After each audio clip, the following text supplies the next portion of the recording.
Hello, sweethearts. So, this is part 2 of stepping into heart-centered leadership. In this video, I wanted to give you more tangible steps of stepping into or even understanding what it means for you to be a heart-centered leader. And so, yeah, let's take a moment to ground in and drop in that golden core from your roots, from your womb, from your spine, from your belly, from your deep root, that deep center within you, that root chakra. Drop an anchor into the earth underneath you.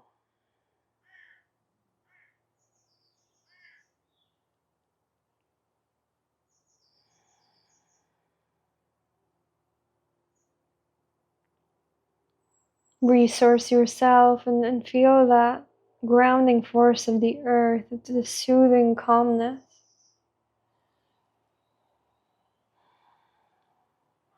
The soft, consistent pulse of the earth.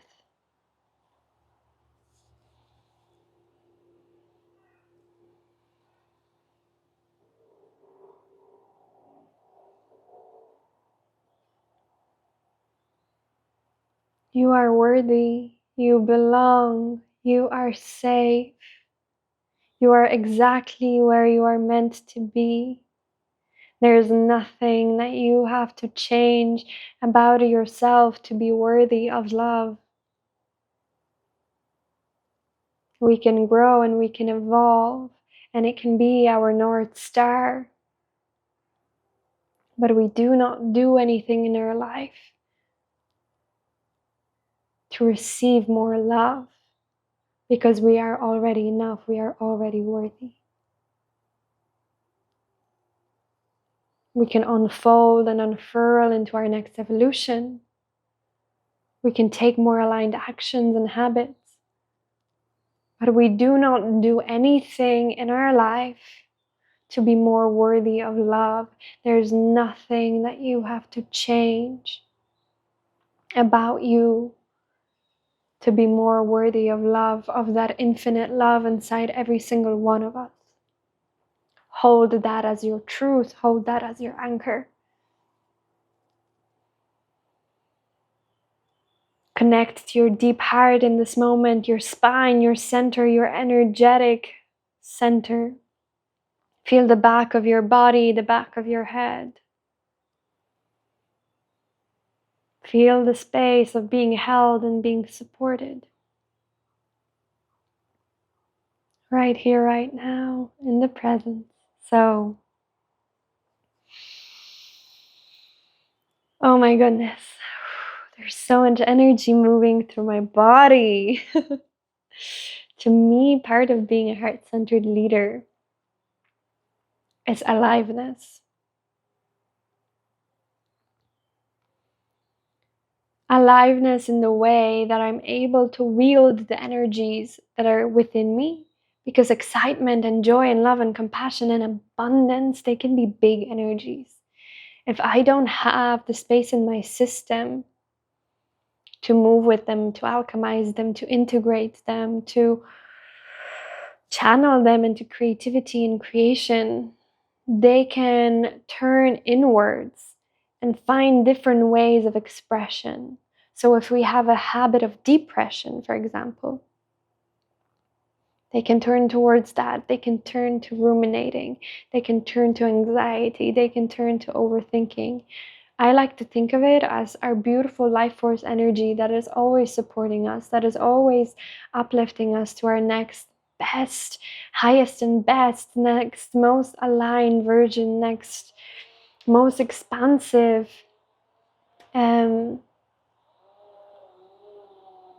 expression. I'm gonna have to close this window, hold on. System, but I'm learning to alchemize that. Anyway.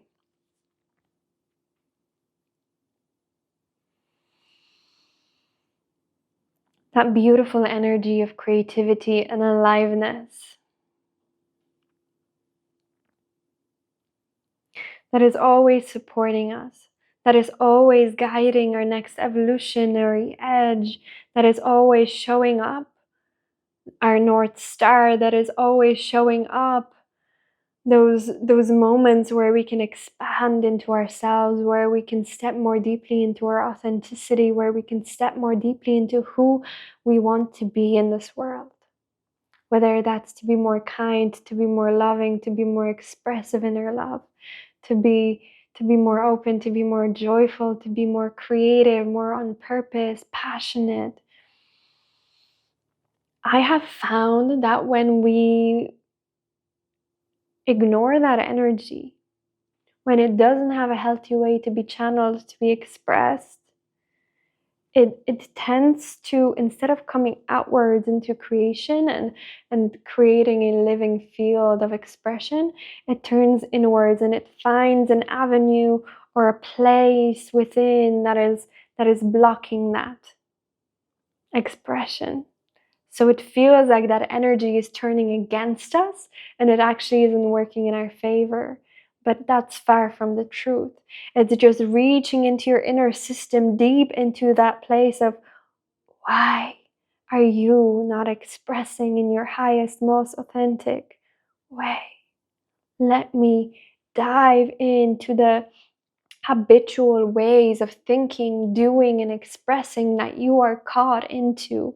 Let me flow into that place. Bring it again into your subconscious so that you can be liberated, so that you can be set free. If you want to learn more about the cycles of creation, the cycles of destruction, there's a video that I will link in the corner that you can check out. And understand a little bit more this perspective of the artist, this perspective of the creator, co-creator with life, not only in a creative practice, but in our day-to-day life. So I'm really passionate about creating from a place of authenticity, from a place of artistry, and living in artful, in an artful way through our life, whether we are artists or not. I believe that every single one of us is creative at heart, whether we are running an analytical business, whether we are fathers, mothers, whether we clean streets for a living, whether we are teachers, whether we are artists. In my humble opinion, I believe every single one of us is an artist because we are using this beautiful life force energy, creative life force energy to create something in our life, to direct our action. So, learning to utilize that energy, learning to wield that energy is a very important part of the process of becoming a heart-centered leader. But first and foremost, if you have some pen and paper or a journal handy, it's going to be really helpful for this section of the video. I talked about aliveness, and aliveness can be such a tricky topic sometimes for some of us, because it's easy to get stuck on this concept. Oh, but I don't feel alive. Oh, but I'm stuck in a cycle of numbness and I don't know what lights me up. So I just want to presence that, and I want to hold space for that for a moment. If you are in that place, I feel you, I see you, I hear you. There's nothing worse than being cut off from our innate aliveness, which is our birthright. Especially when we are trying our best, when we are doing all the right things and still feel that dull ache inside. When we feel like we're hitting against blockages and resistances and feeling just so cut off and half alive. I feel you. This is a moment in time. It does not have to be the whole story. It can be a chapter. This too shall pass. There will be a brighter day. So take a moment to breathe into that possibility of there's still time, there's still chance. I've got everything in me to uncover that blueprint of aliveness. It's okay if I don't have all the answers right now. It's okay if I only have breadcrumbs. Part of being a heart-centered leader in tracking our aliveness is learning to follow those breadcrumbs as often as we can. So that might mean that when you're aching for a run or a walk, you go gift yourself that. When you want to dance, when you want to try something new, when you want to express, gift yourself to that. When there's something that's calling you, that intuitive hit of, I would really love to do this, allowing ourselves to do that.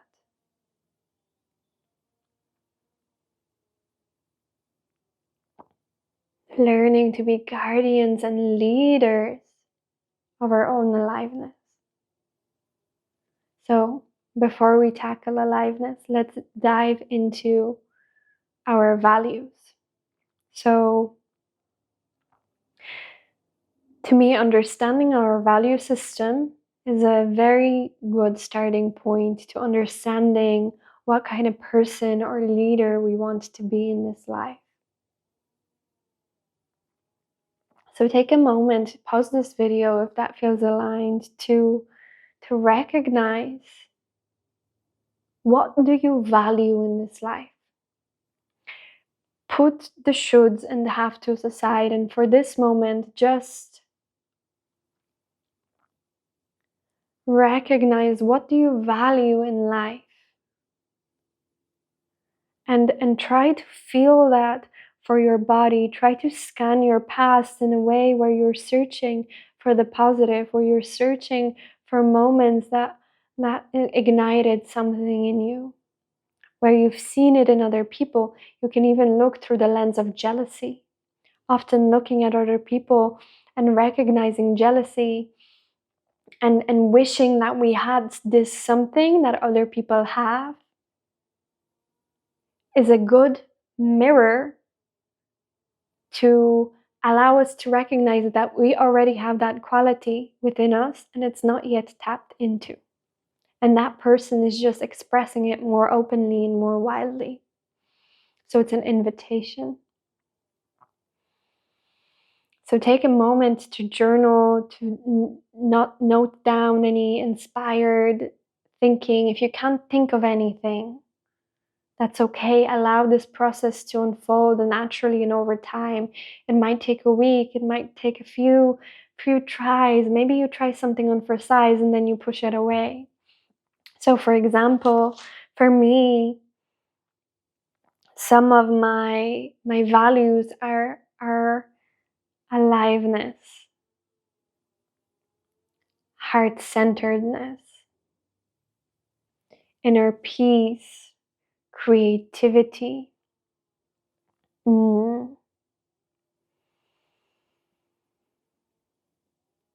playfulness, relaxation, embodiment, mysticism, magic. I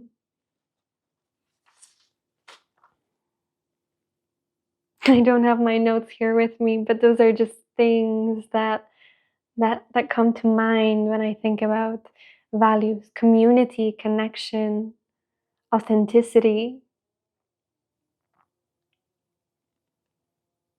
So what are those values for you?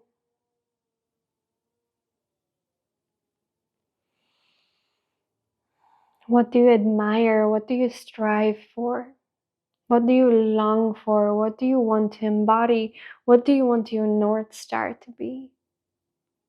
If you have a feeling in your body that you don't want to feel right now, for example, stress and agitation and confusion, maybe a value that you're striving towards is clarity, knowing, gnosis. So take a few moments to recognize those values within your life, within your environment. And very often it's things that are already interwoven in some ways in our lives. It's things that we want to buy books on. It's things that we listen to podcasts on. It's the people that we follow on social media because they inspire us in some way. They move us. So take a moment to just write some things down. If you're feeling stuck, perhaps shaking a little bit, or going into free flow journaling. So just, even if you're starting off writing, I don't know what to say, I don't know what to say, I don't know what to say, get into that flow to start saying something. Maybe you want to speak out loud. Maybe that will help you open into that channel of expression. There's many ways to tapping into our inner knowing. Starting to speak or free flow, free write is a very good way to surprise ourselves and to listen to what we truly want to say. So I'll give you a moment.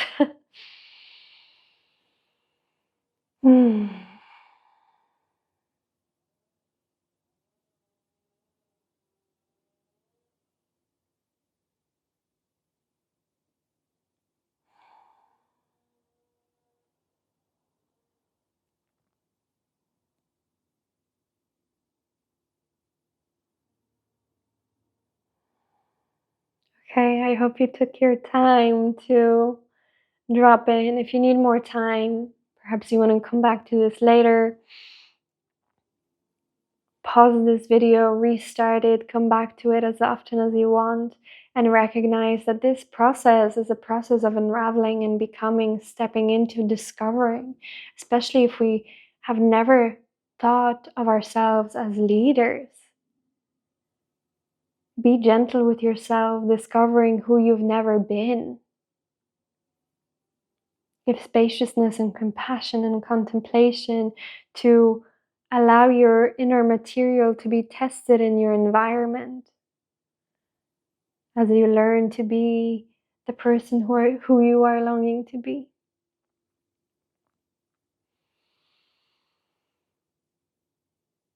So now let's drop into aliveness. Let's drop into what is it that brings us joy? What is it that sparks us?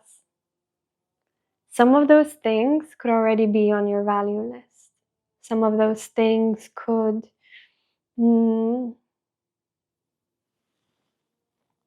be in your childhood. It could be woven into your hobbies. It could be woven into the moments that you find rest and relaxation and rejuvenation.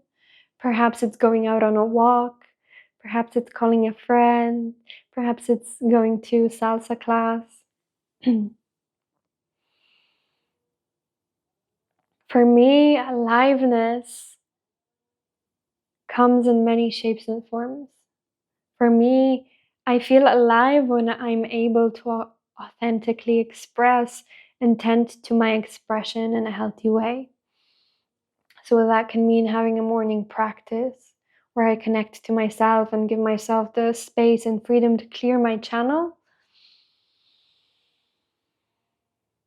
and to tap into that pulse of life. So I love movement. I love singing. I love dancing. I love expressing. I love breath.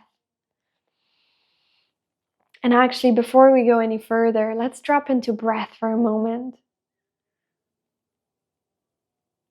Breath helps us clarify and understand something more deeply about ourselves. So we'll do 30 breaths. If you're going slower, you can take 10 breaths. Do it at your own pace, but simply inhale through the nose and exhale through the mouth. Or if you need a little bit more energy, if you feel like your system is a little bit on the lower energetic in this moment, simply use the mouth breath. So making sure that your jaws relax on the exhale so you're not hyperventilating. So we don't want to do we're not doing anything like that. Relax into it. Have fun, have play, soften into it.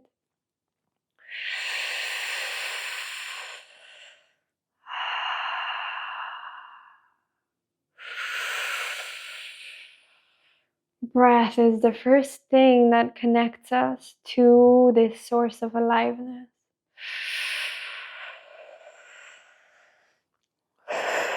Breath is our first encounter with life on this physical plane. Of course, we are in the womb.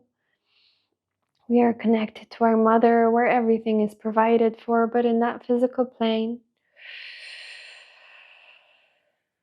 breath, the first scream, the first noise that we make.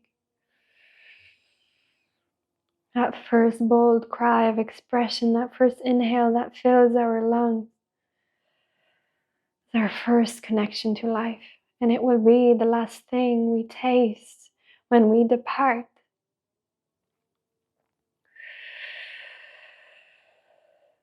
Breath is a very good source of aliveness.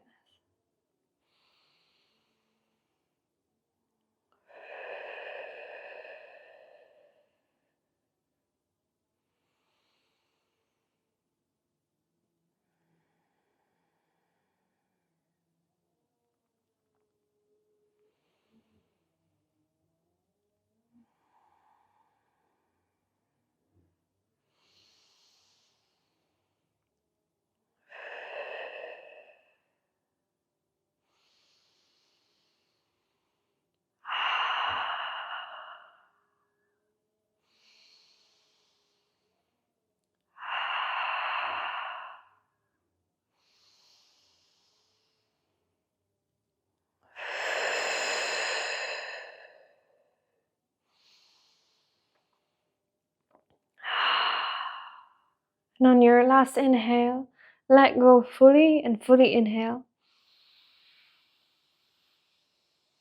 Holding at the top of your head. Imagining this breath is cleansing and clearing and expanding with the joy, everything that no longer serves you, expanding and pushing away unclarity, uncertainty, unknowing.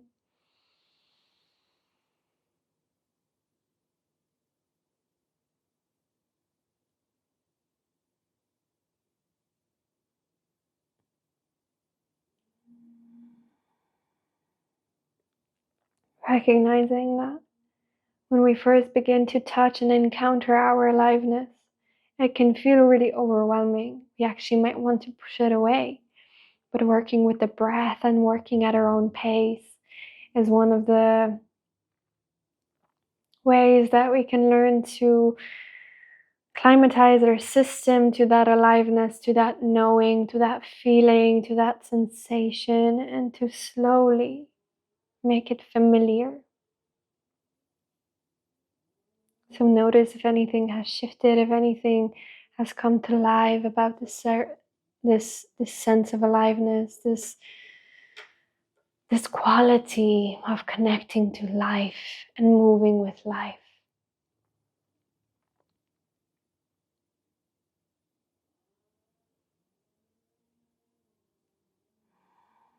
How open are you to receiving this aliveness, to using this aliveness, and to using the raw material of this moment to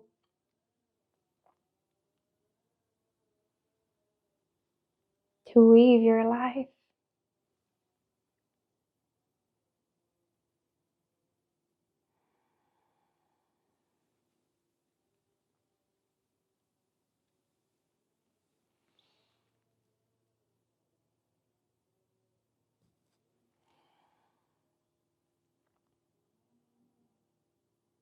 So I don't want this to be so overwhelming, but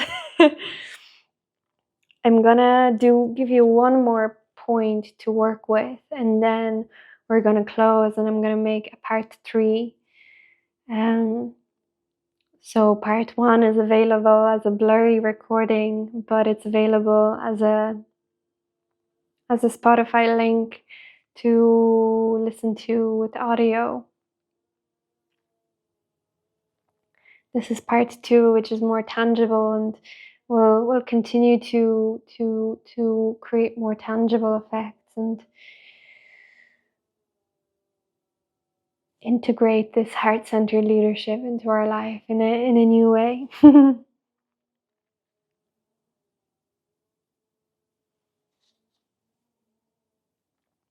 So we have our values, we have our aliveness. If you need some more time to write those down, pause the video. Also, a great source of aliveness is looking back on our past, looking back and reconnecting with our inner child, reconnecting with qualities of the inner child. So it's playfulness, expression, exploration, joy, curiosity, unbounded joy, unbounded creativity, unbounded curiosity, exploration, and recognizing and finding ways to reconnect to that.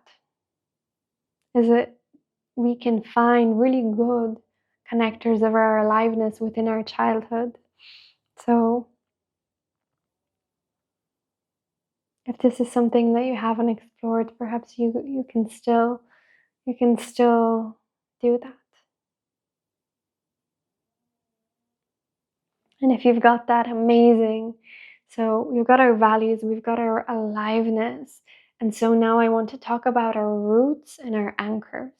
So as a heart-centered leader, it's so important that no matter what is happening in life, that we have structures and systems in place. We have mental, physical, spiritual, emotional anchors to truth, to that which sustains us in our life.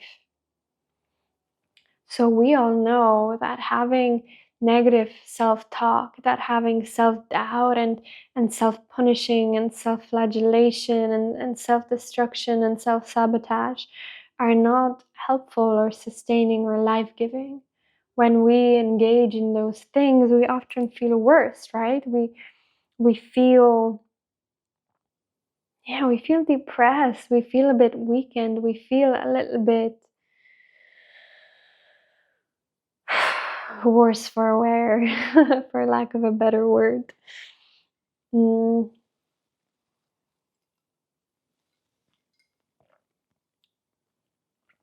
so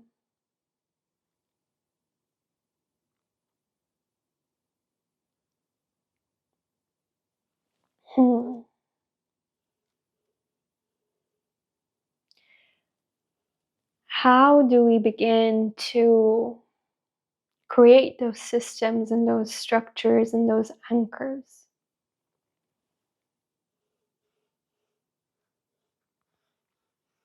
So right now we are touching concepts that are very head-based. Part of being a heart-centered leader, to me, is very much based in embodiment. But it is very helpful for some of us to first understand things with our mind.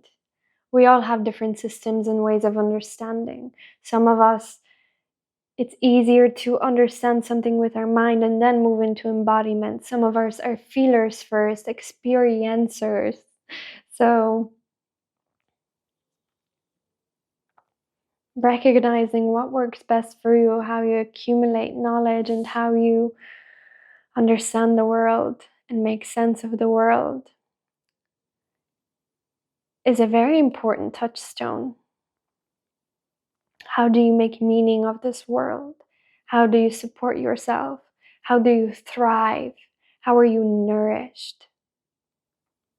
What are your roots, your anchors, your affirmations of life? So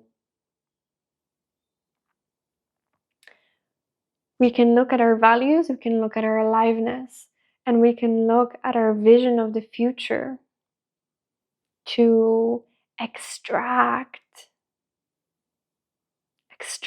that nectar, that sweetness, that higher vision of what it is that we are longing to become.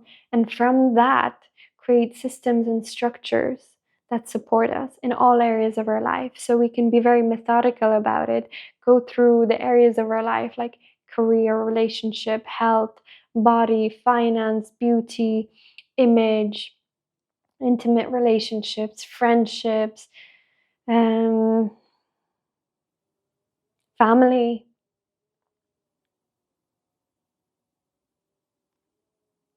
anything else that's coming to you, business, career, purpose. And we can look at those individually to pinpoint a goal and an anchor and say, this is where I want to go, this is where I am now, what's the gap, what's the bridge, what activity, habit, structure I need to take on in order to get to my goal, right? We can work very methodically to it, and we can also take it step by step. We can work on one area that is most pressing for us in the moment and then touch base with the other ones over time. We don't have to do it all in the one go and like burn ourselves out mentally. We can take one step, take one step, take one step, take one step, recognizing that when we change something in this area, it automatically nourishes and supports all the other areas. So perhaps taking one area of your life that you would like to improve on in this moment, perhaps it's your intimate relationship, perhaps it's your health, perhaps it's your finance, perhaps it's your career, it's your mental health. We can also look at different levels of the body instead of focusing on the external and the structures and the habits. Goodness me, I'm gonna grab a light for this light. Okay, we are back. So we can look at different structures in our life, like the mental, the physical, the spiritual, the emotional, the creative. Like we can work energetically and we can work physically. But follow your intuition and also trust your gut. So sometimes we might have an over reliance on one area.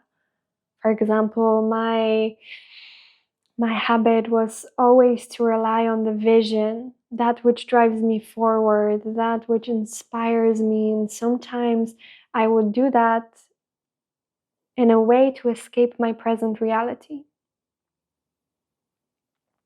And so a mantra that I've recently incorporated, here and now, here and now, here and now, here and now. What is something that I have to look at here and now? Name it and address it. So for example, it could be that you are in a bad financial situation. For example, it could be that you feel exhausted, uninspired. What is like a real tangible thing that you can take action on? And so let's take health, for example. So if I know that working out will make me feel better, will give me more energy, but I'm resisting it, I'm laying on the couch, I'm doom scrolling, I cannot expect to be in my full aliveness, to be in my full expression, to be in flow and rhythm with life, if my inner body is feeling stagnant, if it's feeling constricted, right? So for example, if I feel a lot of stagnation and stuckness, taking any activity that takes me from this habitual way of existing would be a good action. So it could be incorporating a walk into your daily routine. It could be starting yoga, it could be starting Pilates, it could be starting bar, starting a class, joining a circle, taking a shower. I have a beautiful video on Freeze to Freedom where if you're feeling stuck If you're feeling stuck in that sense of like agitation and you feel frozen, check it out. I guide you through a practice, and also I give you the mental side of it so you can tune into it, so you can move with that energy. And it often begins with doing something small, like focusing on your breath.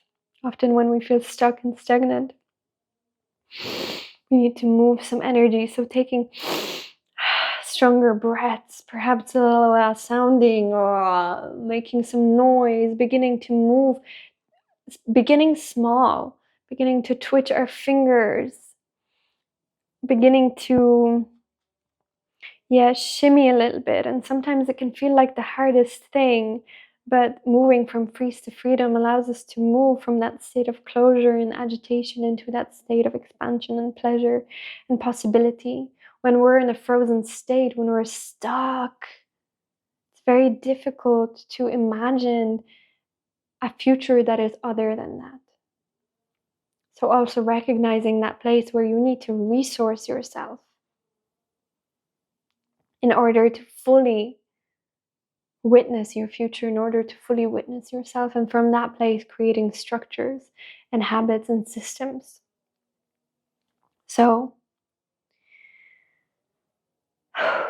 roots and anchors.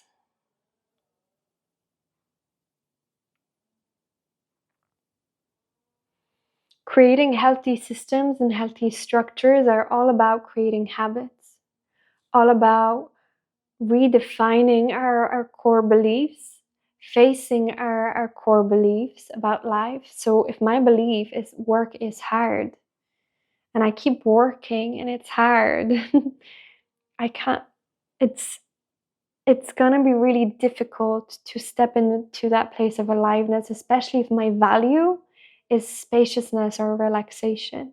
How can I find a little bit more spaciousness and relaxation in my system to work, to show up to work, to find joy, to find gratitude in whatever it is that is in my current experience without escapism, as a stepping stone to a more aligned reality of what it is that I desire to live and experience and be. It doesn't mean that you have to betray your vision. It just means that you're taking the next best step to that aligned vision. And if that aligned vision is spaciousness and relaxation, finding that here and now is one of the most important things that you could do. So building habits and building structures that support us. The thing that often fails us is starting too strongly, putting too much on our plate. So pick one goal, one value for the next 30 days and stick with it.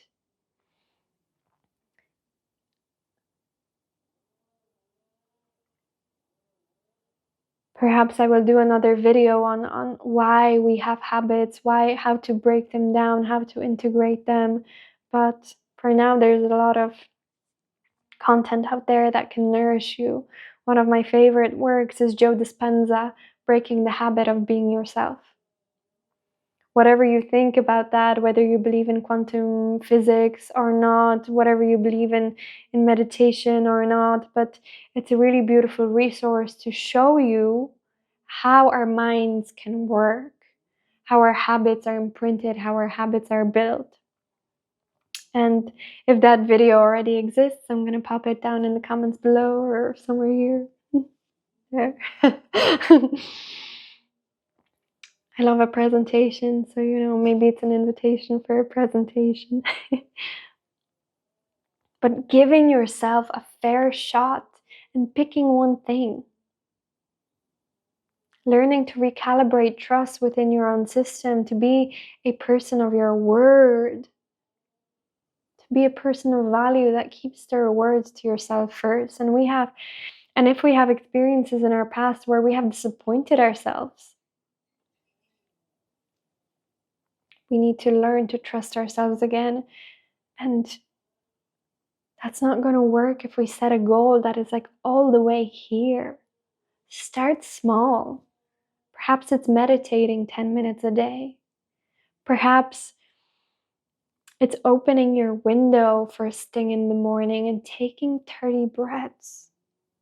What is that small thing that you can do today and incorporate into your life in order to make a massive shift? And then we're going to build on top of that. So once you complete the 30 days, start another one. And having accountability buddies, perhaps having a friend that you do it with, setting up calendar reminders, clock reminders, and keeping that promise to yourself to show up and see who it is that you become at the end of keeping that promise to yourself and taking aligned action to be the leader of your life that you long to be, and the creator. If we continue to perpetuate cycles of shame and guilt and how terrible our life is, how can we expect a difference? Part of being a heart-centered leader is taking ownership, taking responsibility for our energy, our awareness, the intentions that we infuse into things, our thoughts, our patterns. Learning to use them to our advantage. And yes, initially it can feel really agitating and overwhelming, but you've got this, and we start small and we build on it. It can be 5 minutes. It can be 3 gratitudes right before you go to bed. It can be waking up. What I did recently is I noticed that I was feeling a lot of agitation and stress, and just in that moment when I woke up, I felt really weakened, and my mind kept throwing these stories at me and just like bulldozering me and setting me up for failure, in my morning. So what I did, I have these beautiful oracle cards by Patricia Fitzgerald. They're called Healing Creations, but I don't have them here to show you, but they're basically these mandalas or these oracles that have significant words. So it could be like creativity, passion, forgiveness, connection. So in the place that I open my eyes, I put up these cards so that it can be the first thing that I notice, so that I can really put myself into that mindset. And if I'm really struggling in the morning, I also have hypnosis on my, and that I tune into, that I have aligned with my goals and my inner self-doubts. So they're like affirmations, but in a different way, because they correspond to something that is very much alive in me, in my life or in my past. So that's something that we can talk about in another video, but there's so much information here. There's so much energy. So next video, I really want to dive into a more embodied state, into more physicality around what it means to be a heart-centered leader, how we can alchemize that, how we can move with that energy rather than internalizing it. So drop in whatever insights you have. Remember your breath. I'll see you in the next video. So much love to you. You're doing amazing.